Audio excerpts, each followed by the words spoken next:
Bonjour à toutes et à tous, je suis Roland Delpose et bienvenue dans votre édition hebdomadaire du JT. Côté faits divers, ce dimanche 29 juin, une nouvelle attaque du pyromane GK a été recensée. Il a pris en otage des médecins et des pompiers afin de procéder à des tortures aux alentours du laboratoire de Paleto.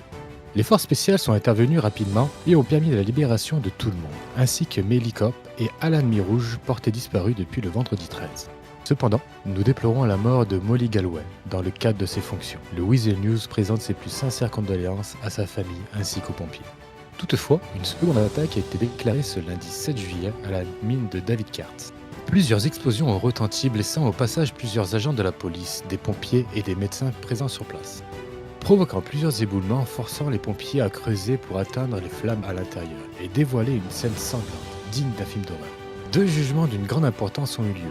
Le premier concerne la réouverture de l'étude de condamnation de l'ancienne maire Sacha Cohen. Voyez le verdict par vous-même.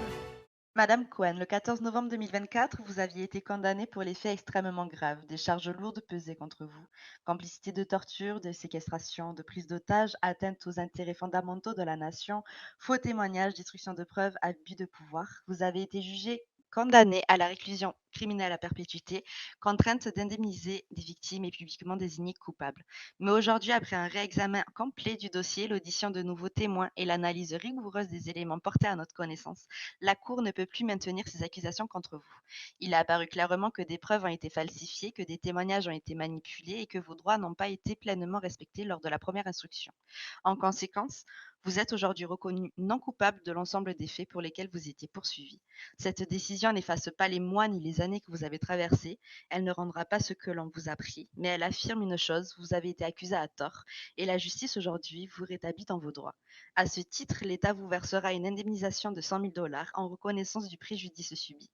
Madame Cohen, au nom de la République et de l'institution judiciaire, je vous présente non pas des excuses, car ce n'est pas le rôle d'un juge d'en faire, mais la reconnaissance formelle d'une erreur et réparation que la loi nous permet de vous accorder. Vous êtes libre. Le second concerne un ancien militaire gradé, répondant au nom de Sacha Gray, qui a été lourdement condamné par ces méfaits.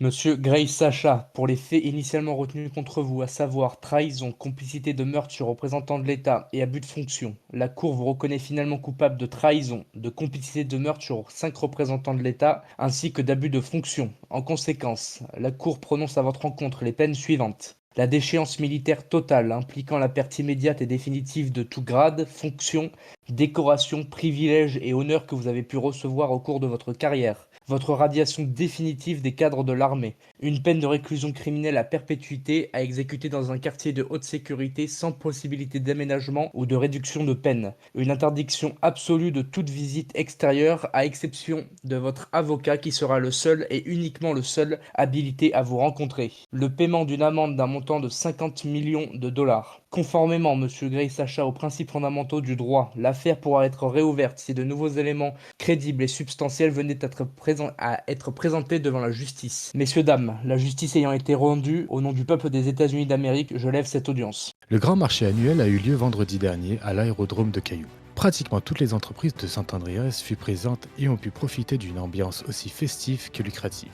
Une sortie idéale pour rencontrer du monde et faire ses emplettes. À l'occasion du défilé du 4 juillet, un important dispositif de sécurité et de secours a été mobilisé. Les effectifs du SAMP Nord et Sud, du BCSO, du LS Army, ainsi que l'équipe du LSFD, du SFMC, du BCMC et du RCMC se sont rassemblés sous un ciel dégagé. Et pour vous tous, un message de notre très cher maire, Monsieur Rohan Bird. Chers concitoyens, aujourd'hui nous nous réunissons sous le soleil éclatant de Saint-Andreas pour célébrer ensemble le 4 juillet, jour de notre indépendance et symbole de la liberté qui unit notre grande nation. Saint-Andreas est une ville bâtie sur ses valeurs, le travail, la solidarité et la diversité. De Grove Street aux hauteurs de Roxwood, de nos plages jusqu'au quartier d'affaires, nous formons une seule et même communauté, fière de ses racines et tournée vers l'avenir. Je vous souhaite à toutes et à tous une belle fête dans l'indépendance. Que San Andreas reste pour toujours un exemple de courage, fraternité et de liberté. Merci à tous et que Dieu bénisse l'Amérique. Le même week-end, le Latana et le Pacific Duff ont organisé une soirée festive sur le thème de Lady Gaga. Ce moment fort a été aussi l'occasion pour le patron du célèbre restaurant de Caillou d'annoncer officiellement son départ. Et pour clôture ce JT côté économie, la chocolaterie Chocoplaisir a fusionné avec le Bean Coffee et reprend leur enseigne. Retrouvez-les dans le quartier Little Sue. Concernant les entreprises à reprendre, nous avons toujours le LTD de Rosewood, le LTD de Strawberry, le concessionnaire moto et bateau, deux entreprises jumelées ensemble, le groupe 6, mais également le garage de Los Santos Custom. Si vous êtes intéressé, vous pouvez toujours constituer un dossier de reprise avec votre diplôme de comptabilité et de patronat à remettre au gouvernement. Ainsi s'achève notre édition. Merci pour votre fidélité, à bientôt et passez une très belle soirée.